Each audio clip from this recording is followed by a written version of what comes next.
Mesdames, Mesdemoiselles, Messieurs, bonjour et bienvenue dans cette vidéo dans laquelle on va parler de solaire et de stockage d'énergie solaire, notamment avec les Endure Hyper qui se situent juste en haut. Ici, c'est ce petit boîtier. On a ensuite 4 batteries Hyper de 2 kg chacune, des AB2000.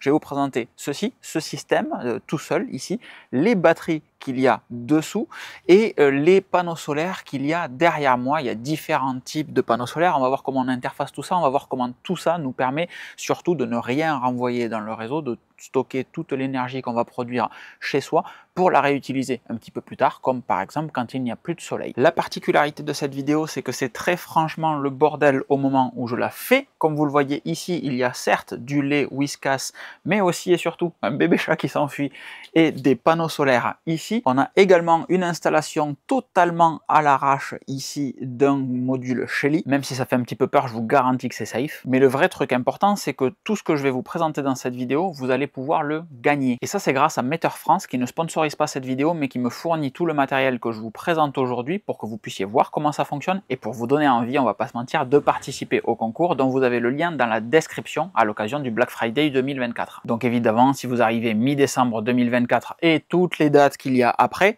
ce concours n'est plus valable. Dans cette vidéo, on va donc voir le système Zendure et les différentes manières qu'il y a de le connecter. En réalité, on va en voir 3 ensemble aujourd'hui pour essayer de faire le tour de la totalité et on détaillera dans des vidéos qui vont suivre dans les 15 jours à 3 semaines suivantes. Donc si vous n'êtes pas abonné à cette chaîne, c'est peut-être le moment de le faire parce qu'on va faire une vraie série solaire et stockage de l'énergie solaire. Et ensuite, derrière moi, vous le voyez, mais il y a des panneaux solaires de différentes tailles, des grands de 575 watts ici, des plus petits de 515 watts ici, un panneau solaire Synology juste là, et on va voir comment tout ça s'interface et s'interconnecte avec le système Zendure Hyper. L'idée, c'est donc de faire une vidéo méchamment complète. Le premier type d'installation, c'est celui qu'on vient de faire là, c'est-à-dire qu'on va avoir tous nos panneaux solaires qui vont arriver avec des prises MC4, c'est les prises standards en panneaux solaires sur les 4 entrées qu'il y a à l'arrière de l'Hyper, et de l'Hyper, on repart avec une prise électrique sur une prise électrique. Ça, c'est le premier fonctionnement, et ensuite on vient empiler automatiquement l'ensemble, et la partie intelligence que je vais vous montrer dans un instant va détecter s'il faut renvoyer de l'énergie sur votre réseau parce que vous consommez,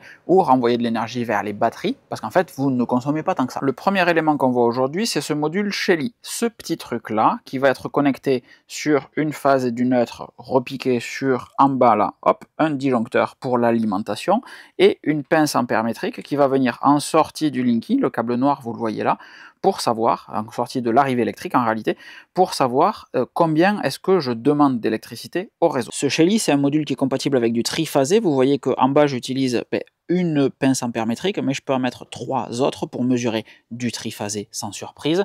Idem en haut, j'ai la possibilité de le connecter à 3 entrées également. J'ai dessous, désolé, ça monte et ça descend, hein, j'ai dessous la possibilité de le brancher en RJ45, mais chez moi, il est connecté au réseau Wi-Fi et remonte à Shelly la consommation en temps réel. Cette consommation en temps réel, elle remonte dans l'application Shelly que vous voyez ici. J'ai en temps réel ce que consomme ma phase, enfin ce qui se passe en réalité sur ma phase, et comme vous voyez, il y a 3 colonnes. Si j'avais du triphasé, les 3 colonnes, la phase A, phase B, phase C, seraient remplies. Et ce Shelly, ensuite, je peux le connecter à l'application Zendure. Vous voyez en dessous, il remonte. Si je vais dans l'application Zendure, j'ai le détail de ce qui se passe sur ce Shelly. J'ai une version simple parce que j'ai pas besoin d'avoir autant de détails que ça, mais ça remonte dans l'application Zendure. Et une fois que j'ai configuré ça, je peux tout simplement dire à l'application Zendure, tu viens monitorer ce qui se passe chez moi en fonction de ce Shelly, et tu vas adapter si tu renvoies de l'énergie vers ma maison ou si tu stockes en fonction de ce que te dit ce Shelly. Sur ce module Shelly, je vous proposerai une vidéo dédiée dans les prochains jours où on fera un lab un petit peu en mode c'est pas sorcier, rien sur le compteur, juste des disjoncteurs différentiels montés sur un rail dans le salon proprement, et on pourra bricoler et voir comment ça marche. Ça pareil, c'est le genre de vidéo que je veux faire davantage, donc abonnez-vous parce que le futur semble très prometteur. Du coup, avec le setup qu'il y a là, qu'est-ce qu'il se passe? Eh bien, on voit que je produis en sortie de panneau solaire 950 watts, quelque chose comme ça.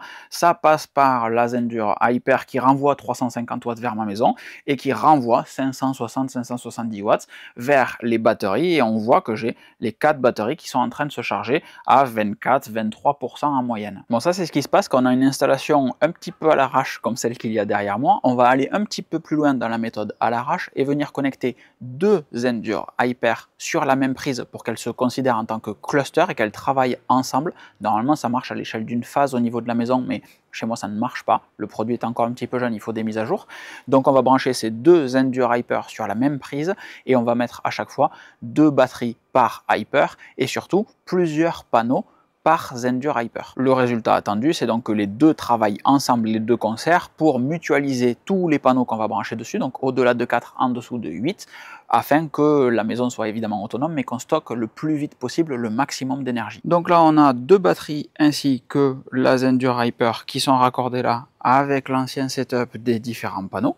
Maintenant, on va venir prendre 2 batteries, les 2 qui étaient au-dessus, au début, et on va prendre un nouveau Zendure Hyper qu'on va venir connecter, comme vous le voyez très simplement, avec ce petit truc là. Aussi simplement que ça, c'est raccordé, reste à brancher les panneaux solaires derrière avec les connecteurs MC4, et ici au réseau, ce qu'on va faire de suite. Et maintenant, après un petit temps de réflexion qui semble être une éternité, on a un Hyper Cluster 1 qui apparaît, et donc dans ce cluster 1, on va avoir nos 2 Hyper qui remonte dedans, la Hyper 2000 originale qui est donc celle du fond qu'on avait branché au début, et la Hyper 2000 le retour qui est donc celle-ci où il n'y a pas encore de panneau solaire dessus. Et si on va sur chacune, on voit que l'original, la première, a toujours de l'entrée de panneaux solaires, renvoie toujours vers la maison, a toujours une sortie vers les batteries, alors que quand on vient sur l'Hyper 2000 le retour, là elle voit qu'il y a de l'électricité en trop sur le réseau, puisqu'elle c'est ce qu'elle voit réellement, elle arrive depuis une prise électrique, et donc elle la reprend pour la stocker. J'ai la sensation qu'elles sont en train d'essayer de normaliser les deux pour que les 4 batteries soient à chaque fois avec le même niveau d'énergie. On va donc de suite brancher des panneaux solaires sur celle-ci, histoire qu'elle nous affiche un truc un petit peu plus cohérent avec ce qui se passe. Maintenant qu'on a créé le cluster, on va pouvoir venir dans ce cluster et avoir de la data. Donc on voit qu'on a nos 2 Hyper 2000, la Hyper 2000 originale et la Hyper 2000 le retour. Chacune a des panneaux solaires branchés dessus. Une en a nettement plus, comme vous le voyez, elle génère 1 kg. L'autre a que 2 panneaux, mais génère 730 kg. C'est les panneaux que je viens de vous présenter en 575 watts et en 515 watts que vous pouvez retrouver chez Mater avec le code MERCILOCAN et le lien de parrainage que vous avez dans la description de cette vidéo. Et alors peut-être qu'à ce moment de la vidéo, vous vous dites, mais si j'achète des produits, pourquoi est-ce que j'utiliserai son lien d'affiliation et son lien de parrainage? Parce qu'en fait, si vous le faites pas, je ne peux plus vous faire ce type de vidéo. C'est tout simplement le fait que vous me fassiez confiance et que vous utilisiez ces liens qui fait que je peux vous proposer des vidéos comme ça, parce que Mater me fait confiance et me propose ensuite du matériel à tester pour vous. C'est un cercle vertueux en fait, et c'est super important. Pensez donc bien au lien traqué dans la description de cette vidéo et à utiliser le code MERCILOCAN, surtout pendant la période Black Friday où il va y avoir de très grosses promotion. Donc actuellement, on voit que mon Hyper 2000, elle produit 1 kg, elle renvoie 228 vers la maison, 753 vers les 2 batteries qu'elle a, et si je fais précédent, il y a une petite erreur d'affichage à ce moment-là, si je fais Hyper 2000 le retour, 724 watts vers l'Hyper, 230 vers la maison, elle partage en deux à peu près ce qu'elle renvoie chacune, et 428 vers les 2 batteries. Et donc on voit à l'échelle du cluster, si je vais dans mon mode intelligent, que j'ai ce mode intelligent qui est basé sur la pince Shelly qu'on a configurée juste avant et qui, elle, annonce qu'on a une consommation de 470 watts à la louche. On renvoie à la louche 460-470 watts et la correspondance à la courbe s'affiche en bas. Combien est-ce qu'on renvoie par rapport à ce qu'on consomme? Et bien on est à 98-99%. L'idée c'est d'être à 100% et on y est l'immense majorité du temps si le courant est régulier en fait, mais là je suis en train de faire plein de transferts de fichiers pour une vidéo Synology et UNAS Pro Unify qui sortira bientôt. Donc là évidemment il y a quelques variations, ce qui fait que les 2 Hyper ont un petit peu de mal à s'ajuster. Mais c'est normal. Et on va pas se mentir, à comparaison d'autres matériels qu'on a pu tester, typiquement le matériel d'EcoFlow qui m'avait été pourtant fourni par EcoFlow et que je vous avais dit de pas acheter parce que c'était pas fiable, ben ce matériel Zendure il est bluffant, ça marche très très bien même si c'est jeune comme produit, même si des fois on se dit bah peut-être que ça va déconner. Non, en fait on laisse un petit peu de temps et le système se réadapte tout seul très bien. Je suis assez bluffé par la techno. Et en plus là j'ai tout branché comme un bourrin vraiment juste pour vous faire cette vidéo, donc si on y passe un petit peu de temps et qu'on fait les choses bien, vraiment c'est très propre. Ce qui m'amène à la troisième configuration possible de ces batteries, c'est tout simplement de les avoir branchées sur une prise électrique chez vous, à l'intérieur réellement, d'avoir vos panneaux solaires en toiture si vous voulez, vos panneaux solaires dehors en autoconsommation avec un micro-onduleur, etc. Et les batteries ailleurs, dans votre maison, sans aucun panneau solaire branché dessus. Vous allez quand même mettre une pince Shelly, une pince ampère métrique. Les batteries Zendure, enfin la Zendure Hyper va détecter qu'il y a de la surproduction par rapport à ce que vous consommez et va venir chercher cette énergie sur votre réseau pour la stocker sur les batteries. Et pendant ce temps-là, vos batteries, elles sont au chaud à l'intérieur, elles restent propres, elles ne prennent pas la pluie, etc. si jamais. Et Ben ça, c'est très malin en fait. Il y a de l'énergie en trop? Attends, je prends, hop, je stocke et je renvoie quand il y en a besoin. Ça, c'est donc les 3 modes de configuration. La Zendure Hyper toute seule, la Zendure Hyper en cluster avec plusieurs Zendure Hyper. Alors ça marche sur du monophasé, ça marche également sur du triphasé où ça va se réguler automatiquement tout seul, ou la Zendure Hyper uniquement reliée à une prise électrique. C'est par exemple l'usage qu'a Tesla Riviera. Et il a à peu près le même setup qu'ici, sauf que ces batteries Zendure, elles sont reliées uniquement dans son salon sur une prise électrique classique, avec un mix des deux, puisque c'est un cluster relié sur une prise électrique sans panneau solaire. Et ça marche très bien. Bon, là on est dans un scénario où il me reste un panneau solaire de 515 watts et beaucoup de 4000 Quizcas comme vous le voyez, mais j'ai pas assez de câbles MC4 pour raccorder ce panneau. En fait, j'ai des câbles, mais ils sont courts, ils font 2 mètres, et il me faudrait nettement plus long, attention à la saturation ici, il me faudrait nettement plus long pour pouvoir accorder ce panneau que je mettrai par là, sur les batteries qui, elles, sont là-bas. Inutile de vous présenter à quel point mon jardin est un bordel sans nom avec cette vidéo. En ayant un petit peu rangé, ça a quand même un peu plus de gueule. Voilà. Bon, le sujet par contre, c'est que je vous parle de la configuration avec les batteries qui ne sont reliées à aucun panneau solaire et que je vous le montre pas. Donc ça me gratte un petit peu, vous aussi sûrement à la maison. Donc ce qu'on va faire, c'est qu'on va reconnecter les panneaux solaires à un micro-onduleur et à un onduleur et on va mettre les batteries ainsi que les 2 Hyper à l'étage de la maison et prendre une 3e Hyper, ça ne s'arrête jamais dans cette vidéo, qui va servir uniquement de micro-onduleur sans aucune batterie dessus. Et au moment où je vous fais cette promesse, j'ai aucune espèce d'idée de comment ça va se comporter, ni même si je peux utiliser une Hyper comme juste un micro-onduleur. Alors là, il se passe un truc incroyable. J'ai ici une Hyper 2000 qui n'est pas raccordée et j'ai ici mon gros onduleur déié de 2 kg avec des panneaux solaires raccordés dessus. Pourquoi est-ce que celle-ci n'est pas raccordée? Parce que dès que je la branche sans batterie, eh bien, elle fait chier tout le monde et ça ne marche plus. En haut, j'ai donc les 4 batteries qu'on avait précédemment, donc ici et là-bas au fond, les 4 batteries qui étaient celles qui étaient raccordées en bas sur les panneaux.